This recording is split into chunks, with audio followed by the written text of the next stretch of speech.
नमस्कार, अरुणाचल समाचार में आपका स्वागत है। मैं हूं मुरी शोभा। आए बुलेटिन में सबसे पहले देखते हैं मुख्य समाचार।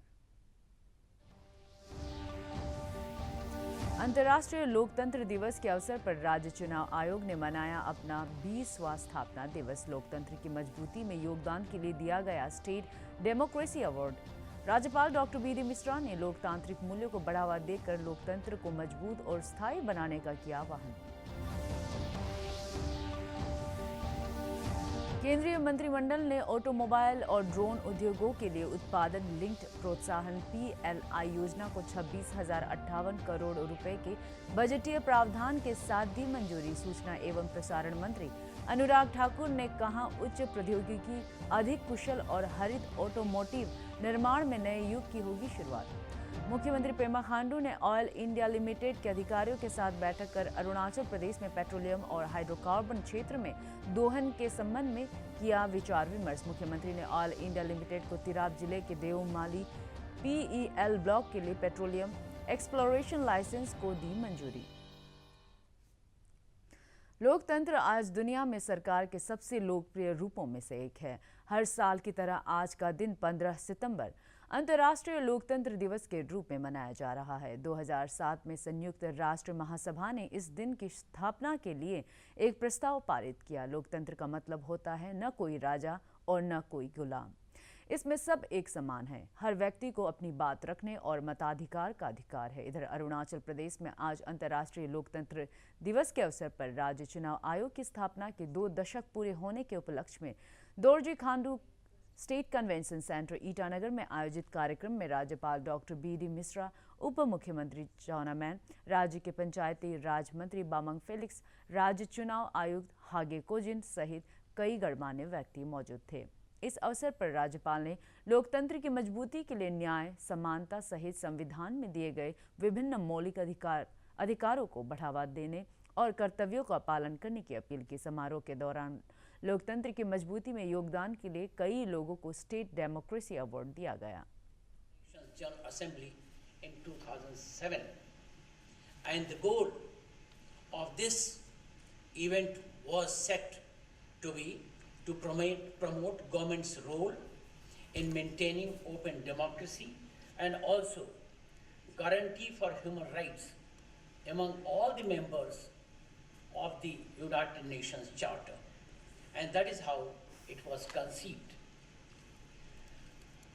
A link was established between the democracy and human rights, and it was done by Article 21(3) of the Universal Declaration of Human Rights, which states, and I quote, "The will of the people shall be the basis of the authority of government.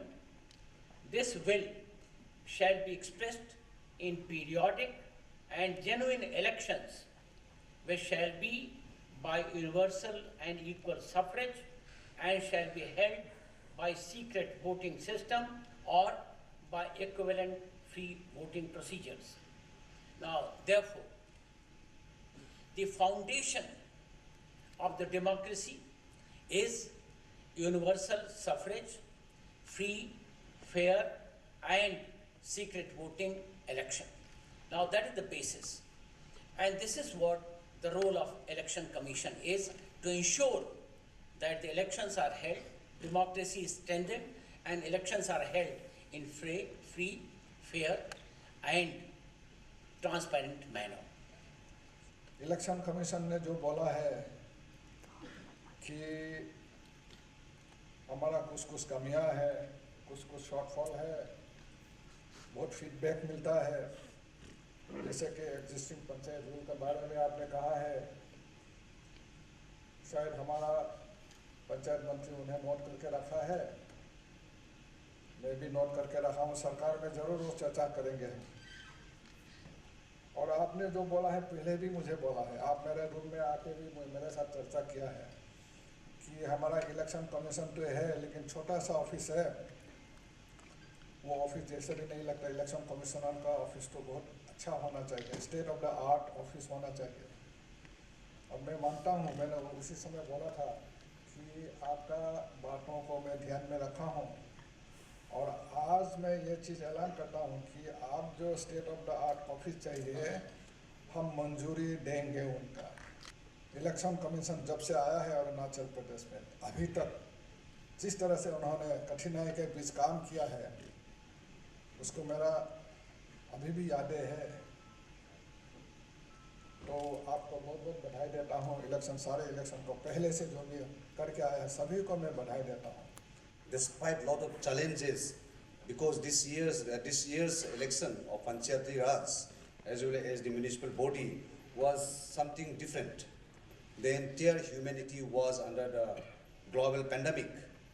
Despite that, despite all the challenges, this time I think among the elections that has been held here in our state since 1969, this is one of the most successful election.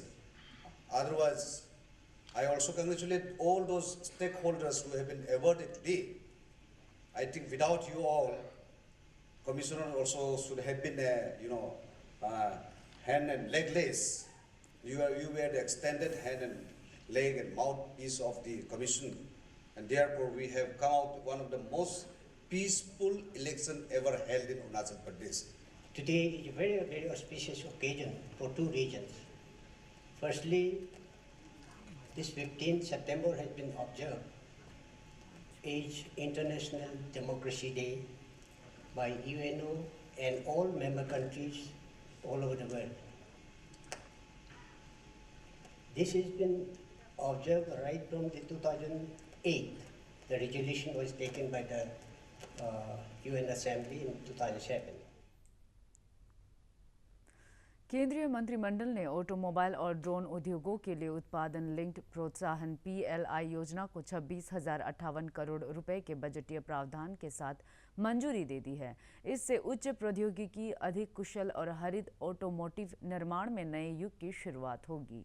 केंद्रीय सूचना और प्रसारण मंत्री अनुराग ठाकुर ने आज नई दिल्ली में मंत्रिमंडल की बैठक के बाद बताया कि ऑटो क्षेत्र के लिए 25,938 करोड़ रुपए और ड्रोन उद्योग के लिए 120 करोड़ रुपए आवंटित किए गए हैं। उन्होंने बताया कि इससे देश में उन्नत ऑटोमोटिव प्रौद्योगिकियों की वैश्विक आपूर्ति श्रृंखला के उद्भव को प्रोत्साहन मिलेगा। श्री ठाकुर ने बताया कि इस योजना से 5 वर्षों में 47,500 करोड़ रुपए से अधिक का नया निवेश हो सकेगा और 7,60,000 से अधिक लोगों के लिए रोजगार के अवसर पैदा होंगे। उन्होंने बताया कि इससे भारत की विनिर्माण क्षमता बढ़ेगी और देश में पर्यावरण की दृष्टि से स्वच्छ इलेक्ट्रिक वाहनों और हाइड्रोजन ईंधन सेल वाहनों का इस्तेमाल भी बढ़ सकेगा। उसमें ड्रोन के लिए जो वैल्यू एडिशन है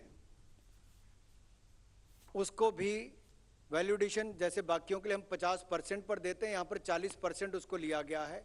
इसको स्पेशल ट्रीटमेंट वहां पर भी दी गई है। मुख्यमंत्री पेमा खांडू ने ऑयल इंडिया लिमिटेड के अधिकारियों के साथ बैठक कर अरुणाचल प्रदेश में पेट्रोलियम और हाइड्रोकार्बन क्षेत्र में एक्सप्लोरेशन के संबंध में विचार विमर्श किया। मुख्यमंत्री ने ऑयल इंडिया लिमिटेड को तिराप जिले के देवमाली PEL ब्लॉक के लिए पेट्रोलियम एक्सप्लोरेशन लाइसेंस का मंजूरी प्रदान किया। मुख्यमंत्री ने कहा कि देवमाली PEL ब्लॉक के करीब 114 वर्ग किलोमीटर क्षेत्र में पेट्रोलियम और हाइड्रोकार्बन खनिज उत्पादों के दोहन से देश की पेट्रोलियम जरूरतों को पूरा करने में योगदान के साथ ही राज्य में आर्थिक गतिविधियां बढ़ेंगी। आज इंजीनियर्स डे है। प्रतिवर्ष देश के महान अभियंता और भारत रत्न M विश्वेश्वराया का जन्मदिन है, जो भारत के महान इंजीनियर्स में से एक हैं। उन्होंने ही आधुनिक भारत की रचना कर देश को एक नया रूप दिया। इस अवसर पर ईटानगर में आयोजित कार्यक्रम में अरुणाचल प्रदेश इंजीनियर संघ के संस्थापक सदस्य और राज्य के उद्योग मंत्री तुमके बागरा ने देश के विकास में अभियंताओं के योगदान की सराहना की। उन्होंने कहा कि आज़ादी के बाद बुनियादी सुविधाओं के विकास में अभियंताओं का महत्वपूर्ण योगदान रहा है। श्री बागरा ने अभियंताओं से प्रदेश में सड़कों सहित विभिन्न परियोजनाओं में स्थानीय परिस्थितियों को ध्यान में रखते हुए गुणवत्ता के साथ कार्य को पूरा करने का आह्वान किया। इस अवसर पर राज्य के कई अभियंताओं ने संबोधित किया। And then after that, 2013, I got an assignment from oil and then I was consultant from देश का लोक सेवा प्रसारक दूरदर्शन अपना 62वां स्थापना दिवस मना रहा है। दूरदर्शन का पहला प्रसारण 15 सितंबर 1959 को प्रयोगात्मक आधार पर आधे घंटे के लिए शैक्षिक और विकास कार्यक्रमों के रूप में शुरू किया गया। उस समय दूरदर्शन का प्रसारण सप्ताह में सिर्फ 3 दिन आधा घंटे होता था। तब इसको टेलीविज़न इंडिया नाम दिया गया था। 1975 में इसका हिंदी नामकरण दूरदर्शन नाम से किया गया। इस अवसर पर अपने देश में दूरदर्शन के महानिदेशक मयंक अग्रवाल ने लगातार सहयोग और लगाव के लिए दर्शकों के प्रति आभार व्यक्त किया है।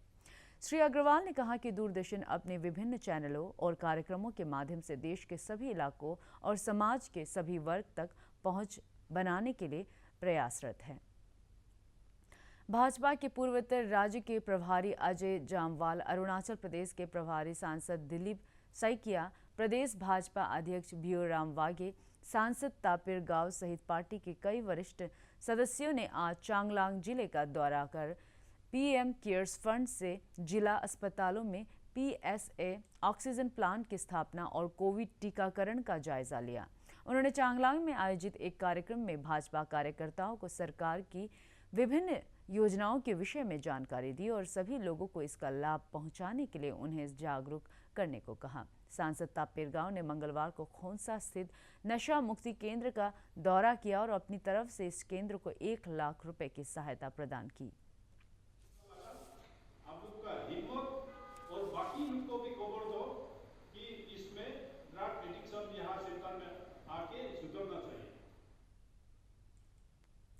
देश भर में पिछले 24 घंटे में कोविड के 27,000 से अधिक नए मामले दर्ज किए गए और 38,000 से अधिक रोगी स्वस्थ हुए। केंद्रीय स्वास्थ्य मंत्रालय के अनुसार इस समय देश में रिकवरी दर 97.62% हो गई है। भारतीय आयुर्विज्ञान अनुसंधान परिषद ICMR के अनुसार अब तक देश में 75 करोड़ 89 लाख से अधिक कोविड टीके लगाए जा चुके हैं। पिछले 24 घंटे में 61,15,000 से अधिक कोविड टीके लगाए गए। इधर अरुणाचल प्रदेश में मंगलवार को कोविड संक्रमण के 65 नए मामले सामने आए और 69 रोगी स्वस्थ हुए। इस दौरान कोविड से एक रोगी की मौत होने से राज्य में इस महामारी से मरने वालों की संख्या 271 हो गई है। राज्य में कोविड के सक्रिय मामलों की संख्या 528 है और रिकवरी दर 98.52% है। मंगलवार को कोरोना जांच के लिए राज्य भर से 3,983 सैंपल एकत्र किए गए। राज्य में अब तक 10,51,141 कोविड टीके लगाए जा चुके हैं और 9,26,290 टीके उपलब्ध हैं। तवांग जिला उपायुक्त सांग फुनसोक ने जिले में विद्युत आपूर्ति की स्थिति को लेकर आज जल विद्युत ऊर्जा और विद्युत विभाग के अधिकारियों के साथ बैठक की। उन्होंने भारी बारिश से क्षतिग्रस्त परियोजनाओं की मरम्मत और सामान्य विद्युत आपूर्ति के अधिकारियों से जरूरी कदम उठाने को कहा। जिला उपायुक्त ने जिला प्रशासन की तरफ से विद्युत विभाग को हर संभव सहायता का आश्वासन दिया। भारत का शानदार स्वाधीनता संघर्ष आधुनिक विश्व के महानतम संघर्षों में से एक है। दूरदर्शन समाचार द्वारा प्रसारित किए जा रहे आज़ादी का सफर में आज हम बात करेंगे स्वतंत्रता सेनानी चेम्पाकरमन पिल्लई के बारे में।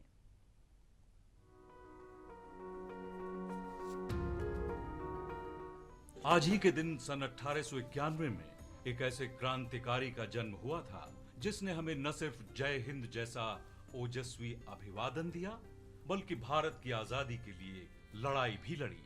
इसी महान स्वतंत्रता सेनानी का नाम चेम्पकरामन पिल्लई है, जिन्हें प्यार से जय हिंद पिल्लई भी कहा जाता है। आजादी के दीवाने पिल्लई की चाहत थी ब्रिटेन विरोधी सेना बनाना और इसके जरिए विदेशी शासन से देश को मुक्त करवाना। सन 1914 में जब प्रथम विश्व युद्ध छिड़ा तब प्रवासी भारतीय क्रांतिकारी स्वाधीनता आंदोलन के लिए जर्मनी का समर्थन हासिल करने की कोशिशों में जुट गए थे। उन क्रांतिकारियों में एक पिल्लई भी थे। इस सिलसिले में क्रांतिकारियों ने ज्यूरिख स्थित जर्मन दूतावास से संपर्क किया। जब सितंबर 1914 में इंटरनेशनल प्रो इंडिया कमेटी का गठन हुआ तब पिल्लई ही उसके अध्यक्ष बने। 1915 में काबुल में भारतीय क्रांतिकारियों ने अस्थायी सरकार गठित की, जिसमें चेम्पकरामन पिल्लई विदेश मंत्री के रूप में शामिल हुए।